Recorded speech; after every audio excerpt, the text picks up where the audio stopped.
በሕይወት ዕድሜ ሁሉ ማንም አይቋቋምም። ጠንቋይ አይቋቋምም።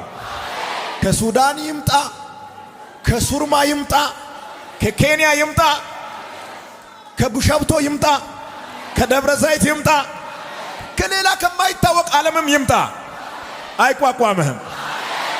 የተኛውም ሟርተኛ አይቋቋምህም። የተኛውም ደጋሚ በኢየሱስም አይቋቋምህም። ለምንድነው እንደዚህ አይነት ቃል እግዚአብሔር መናገር የፈለገው? ጠላት እንዳለ የሚያሳይ ቃል ነው ይሄ ቃል። ጠላት አለ ግን አይቋቋምም።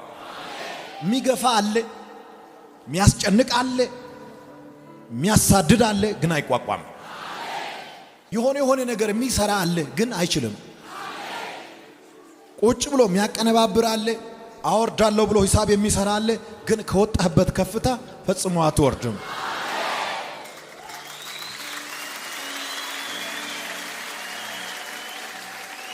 መጽሐፍ ቅዱስ ውስጥ ማንም የሚለው ቃል በጣም ሲሪየስ ነው። እግዚአብሔር ማንም ብሎ ከተናገረ አለቀ። 4 ነጥብ ነው። እግዚአብሔር ለአንድ ሰው ሲናገር ማንም ብሎ ከተናገረ ዮሐንስ ራእይ ምዕራፍ 3 ላይ እነሆ የተከፈተ በር ባንተ ፊት ሰጥቻለሁ፣ ማንም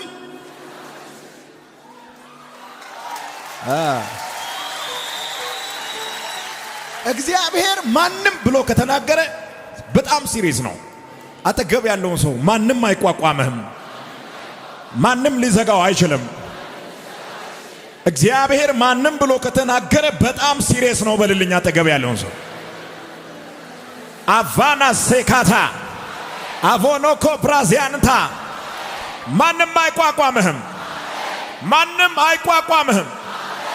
ከመች እስከ መች ነው ማንም አይቋቋመው? ወጣት በነበርክ ሰዓት ነው? 20 እስከ 30 ዕድሜ ውስጥ ነው? 25 እስከ 30 ዕድሜ ውስጥ ነው? 30 እስከ 40 ዕድሜ ውስጥ ነው? አይደለም። በሕይወት ዕድሜ ሁሉ ማንም አይቋቋምም። አርጅተም ማንም አይቋቋምም። በርትተም ማንም አይቋቋምም። ደክመህም እንኳን ቢሆን ማንም አይቋቋምም። አግኝተም ማንም አይቋቋምም። አተም ማንም አይቋቋምም። በእምነት እንደ እብድ አውጃለሁ፣ ከነገ ጀምሮ የረገጥከውን ስፍራ ሁሉ መውረስ ትጀምራለህ።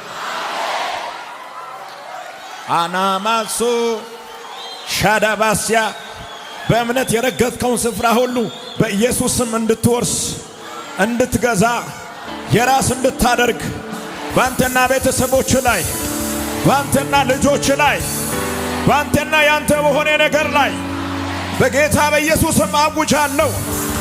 የእግር ጫማ ያረፈው ስፍራ ያንተ እንዲሆን በሄድክበት መንገድ ሁሉ ተጽዕኖ ፈጣሪ እንድትሆን ማንም እንዳይቋቋም በኢየሱስም አወጅኩት። ይህ መልእክት የኔ ነው ያለ ሰው ካለ ይሁንለት።